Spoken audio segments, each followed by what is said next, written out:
okay, on the impeachment against VP Sara. Alright? So, and we have here Atty. Lambino na magbibigay sa atin ng, insights para mas malaman natin. Kasi ang nakikita natin ngayon sa media, parang one-sided lang na presentation. Tama ba? Pero ngayon, meron tayong opportunity na makita natin ano talaga yung totoong naging ruling ng Supreme Court. So, yun po yung pinakauna ko pong tanong sa inyo.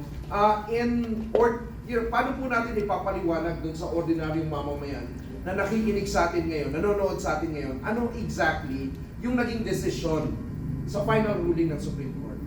Atty. Lambino. Thank you, Rob. Unang-una, banggitin ko na dito na dahil sa naging final na desisyon ng Korte Suprema, ay hindi na-impeach si VP Sara. She was not impeached. She was never impeached. Bakit po? Dahil yung isinampang impeachment case sa Senado noong February 5 was declared unconstitutional.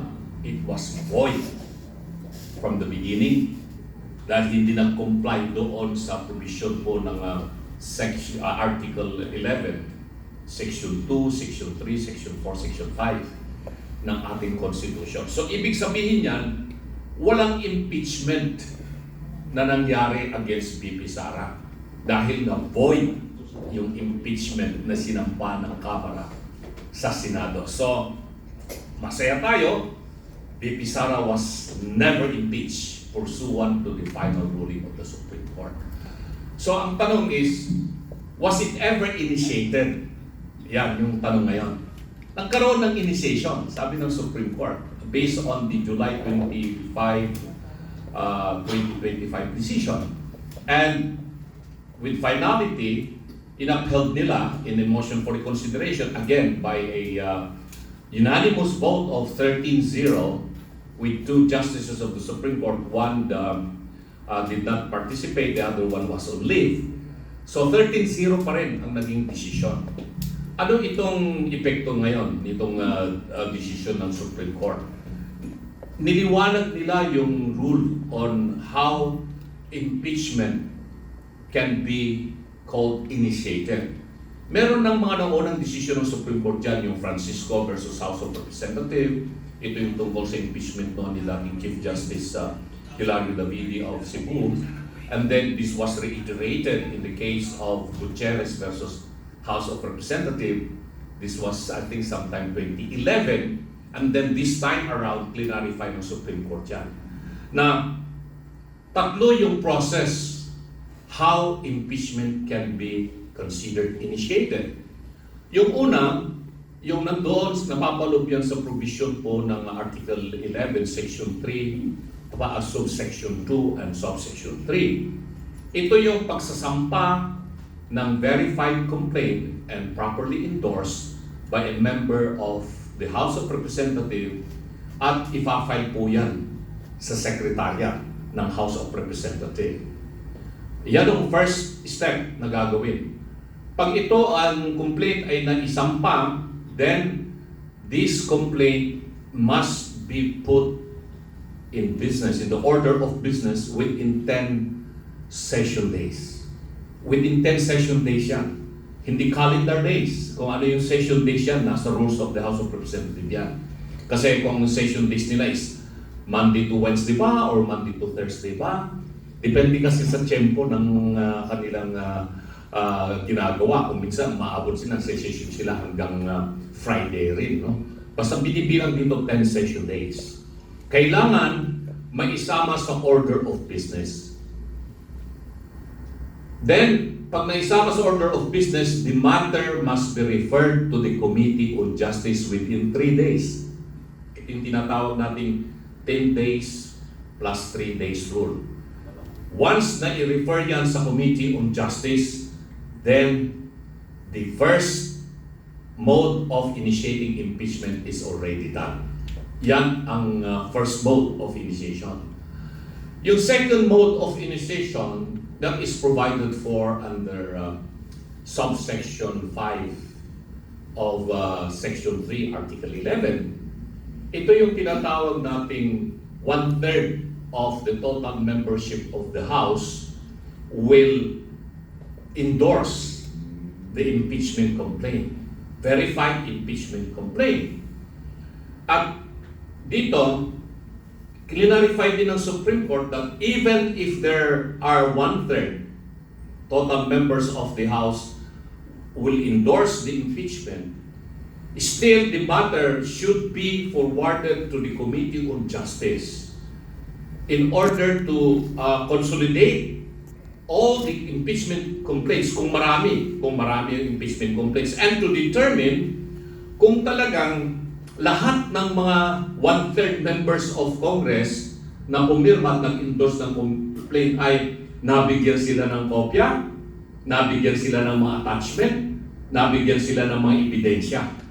And this matter now will have to be consolidated by the Committee on Justice, papadala pa rin sa plenary, and then the plenary will forward that immediately to the Senate, which will now undertake trial in the Senate. That is the second mode. Ano itong pangatlo? Sabi ng Supreme Court, ako rin nagulat dito at first time na at least kahit pa paano na-clarify. Nagkakaroon pa rin ng pangatlong initiation of impeachment pag yung complaint na dinala sa House of Representatives ay kailangan maisampa sa Senado within the calendar days before the Congress will adjourn sine die. Kailangan maisampa sa Senado. Kahit na nagkaroon na ng total, let's say 1/3 members of the House ang nag-endorse o kaya dinesisyonan sa plenary yung report ng Committee on Justice. But still the matter ay hindi dinala sa Senado at nagkaroon ng adjournment. Sine die, ibig sabihin nun magtatapos na yung termino ng kasalukuyang Kongreso, the matter will still be considered already initiated. Dito malinaw na yung sinabi ng Supreme Court dito na hindi pwedeng itrato lamang itong impeachment na isang political process. Ang sinabi ng Supreme Court, this matter should be treated as a constitutional remedy. It is a constitutional process in order to implement the most significant provision of the Constitution on the accountability of the highest officials of the land. But in doing so, kailangan magkaroon ng compliance of due process of law. Hindi pwedeng basta na lamang i-treat na ganito, parang politika lang ito, may nag-verify na complaint, may nagsampa, may mga inain na mga affidavit, ebidensya. It's not. The Supreme Court made it very clear kung paano ang paggawa ng impeachment complaint. And with this, alam na natin kung ano ang gagawin natin. Ngayon, nagkakaroon pa ng kalituhan. Dahil meron na nagsampa ng impeachment complaints laban kay VP Sara, di ba? Dalawa na, impeachment complaints yung isinampa. At wala pang February 5. Bakit na nila isinampa ito? Ito yung mga tanong na alam ko mamaya ay gusto nyo masagot, no? Pero with that, at least I have given you yung 10 days and 3 days rule at saka yung 1/3 pursuant to the provision of Section 3, Subsection 5 of Article 11, na which is considered to be the more direct process of initiating impeachment. Yung unang mode kasi under the provision of Section 3, Subsection 2 and 3, this is what we call the more deliberative process of initiating impeachment. Committee-driven or committee-directed process pursuant to the provision of the Constitution. Alright, thank you, Attorney Lambino. At tinatanong ko lang po ngayon, because after the Supreme Court released the final ruling, we have seen some resistance, no, from on the side of some of the legislators, including the Senate President and also some of our congressmen. Ano po yung mga issues, particularly na nire-raise nila against the Supreme Court on this issue? Well, sinasabi nila that the Supreme Court daw has overreached yung kanilang mandate in the interpretation of the Constitution, na parang pinapakialaman na ng Supreme Court yung exclusive prerogative of the House of Representatives to pass its own rules of proceedings. Hindi po. No, hindi po. Kasi, while the House of Representatives has the exclusive power to come up with its own rules of proceedings, whether that is for legislative proceedings or impeachment proceedings, or whatever proceedings that may be undertaken by the Congress or the House of Representatives for that matter, it must do so in compliance with the provision of the Constitution.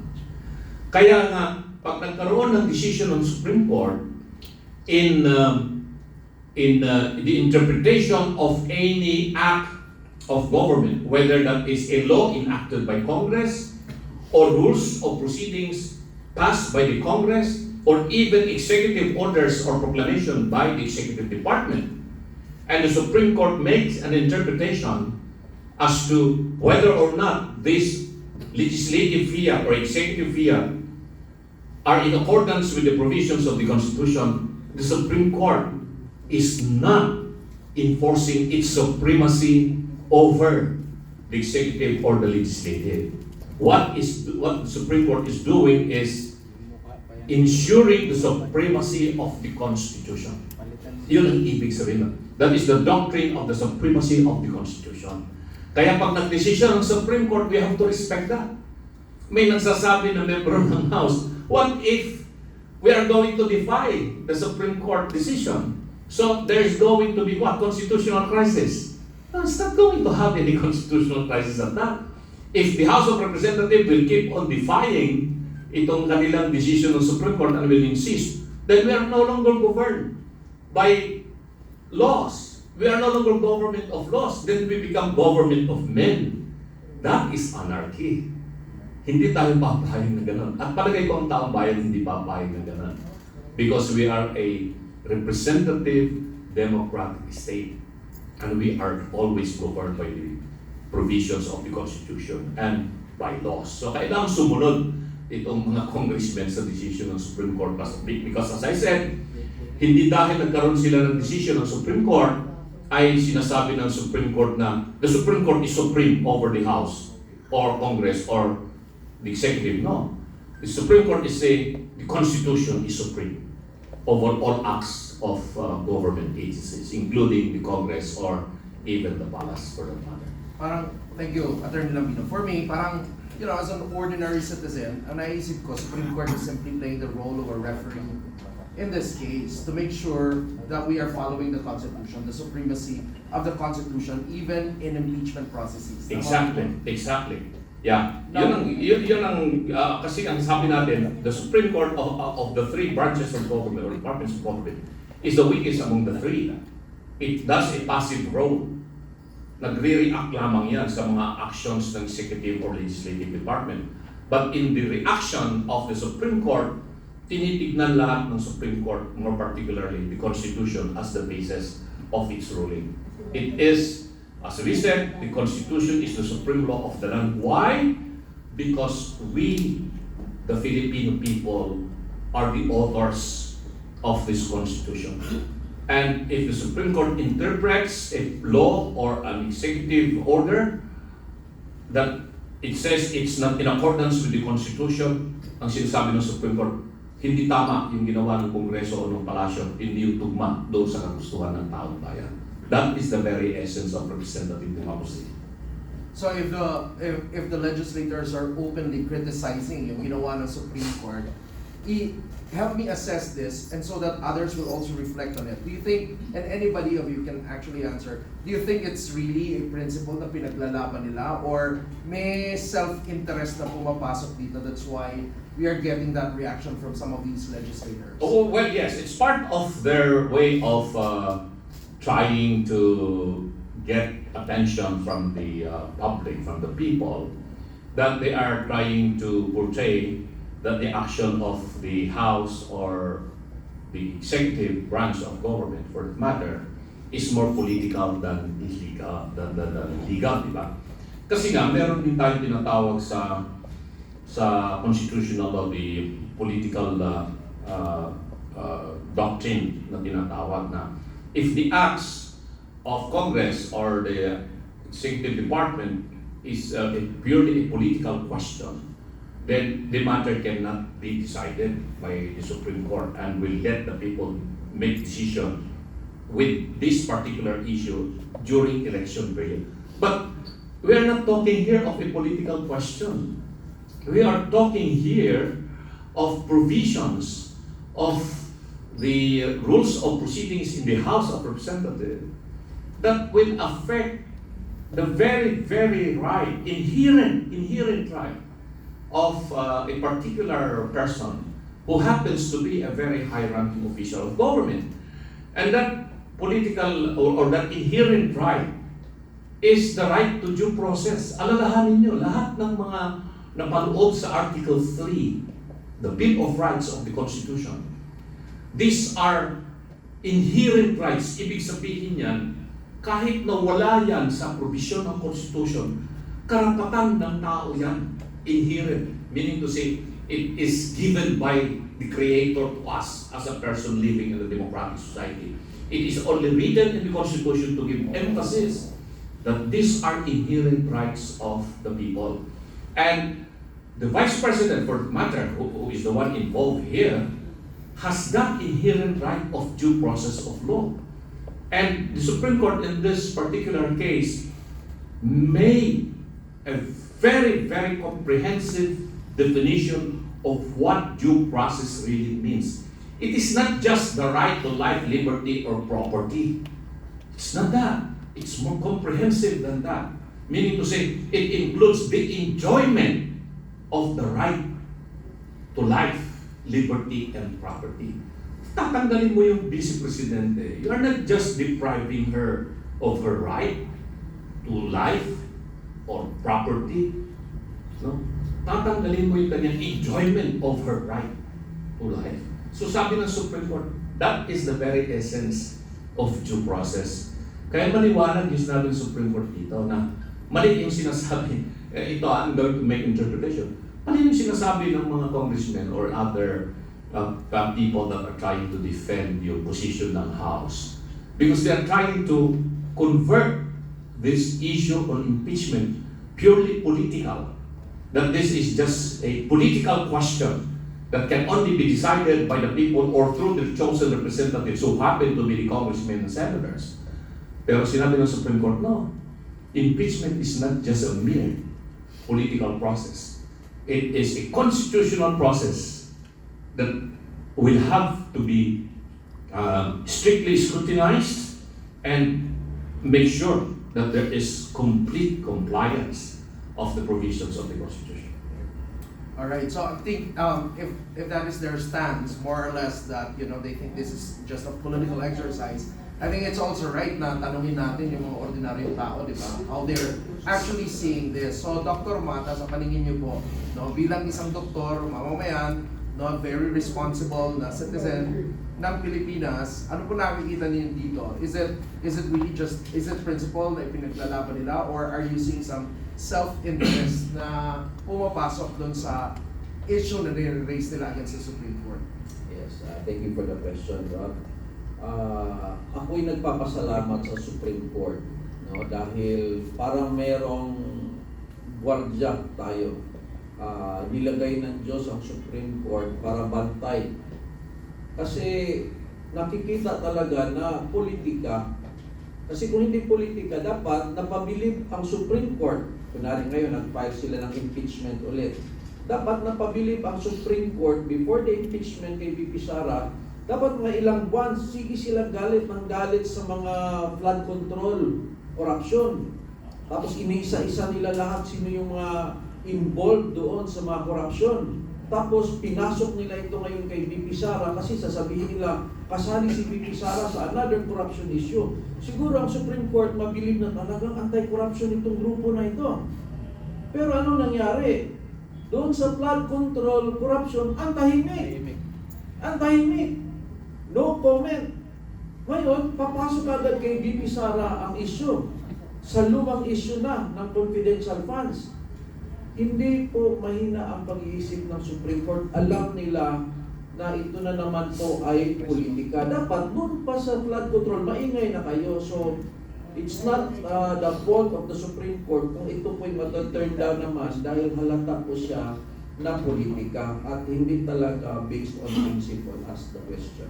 Thank you, Dr. Mata. How about you po, Miss Penny? Ano nakikita nyo sa issue na to? Na, nag-iingay some of the legislators and those others that are obviously also against the Vice President. Salamat, Carl. Sa totoo lang, just like Dr. Mata, I'm very thankful po sa naging desisyon at talagang pinag-igit talaga ng Supreme Court na tayuan at panindigan yung tama. At binantayan nila talaga to. Kasi magiging parang nakakahiya mas lalo kapag kinatigan sila ng Supreme Court. Dahil alam natin, mulat sa pool mali. Dahil alam mo, lahat ng bagay na inumpisahan mong mali, hindi mo pwedeng tapusin ng tama. So anong ina-expect ng mga tao kapag yan ay naging tama sa pananaw ng iba? Pero umpisa pa lang, alam na lahat ng taong bayan at ng Pilipino na mali ito, naglulukan tayo, ito'y parang isang sarsuela. Sa totoo lang po, ginagamit nila sa pamumulitika at pansarili yung mga isyong pinaninindigan nila. At tulad ng sinabi rin po ni Dr. Mata, ang issue sa flood control ay isang mahalagang problema na talagang dapat tutukan. Pero tila nakatutok ang pansin sa impeachment complaint laban kay VP Sara Duterte. Alam naman po ninyo at ayon din po kay VP Sara, ang investigasyon sa mga proyekto ng flood control ay too little, too late at para pong sarsuela. Nagpapahiwatig ito na may motibo sa likod po ng investigasyon. Amin din pong pinag-aaralan at nagmamasid-masid kami kasi mahirap po yung tira pasok tayo. Salita ng salita, pero sa huli lulunukin mo lahat ng kinain mo. Just like VP Sara, nag-observe siya, tahimik lang. Pinanonood lang sila kung paano nila guyuin ang taong bayan. At binigyan din po ng atin pong VP Sara ang korupsyon sa mga proyekto.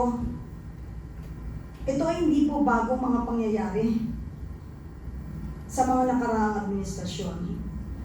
Ang tanong dito, Karab, tulad din po ng tinatanong niyo sa amin, bakit nakatutok ang issue lagi kay VP Sara? Marahil po dahil sa mga aligasyon ng korupsyon at pang-aabuso sa pondo. Ngunit, ang mga grupo ng civil society at mga oposisyon ay dapat din tutukan. Yung tunay pong issue dito sa bansa ay ang flood control. Yun ang dapat makontrol, flood control. Dapat tutukan nila at ikontrol na rin nila ang kanilang mga sarili na manindigan sa mali at gusto lang nilang tutukan at tayuan. Dahil ang bansang Pilipinas ay hindi lamang personal na kanilang gusto at personal na buhay nila. Ang mga aligasyon nila po kay VP Sara, sa totoo lang ginagawa nilang katatawanan ang atin pong bayan. Ginagawa nila po tayong tanga. Ginagawa nilang uto-uto ang mga Pilipino. Mulat sa pool, alam naman natin kung ano ang kanilang agenda. Dahil kung hindi isa sa agenda nila na talagang i-control at tanggalin o kasuhan at maging madumi at masama sa mata ng taong bayan si VP Sara, yun po ang kanilang agenda dahil natatakot po sila na ito po ay magkaroon talaga ng liwanag at malaman ng totoo na makita naman yung sa buong observation. Wala nga silang makita.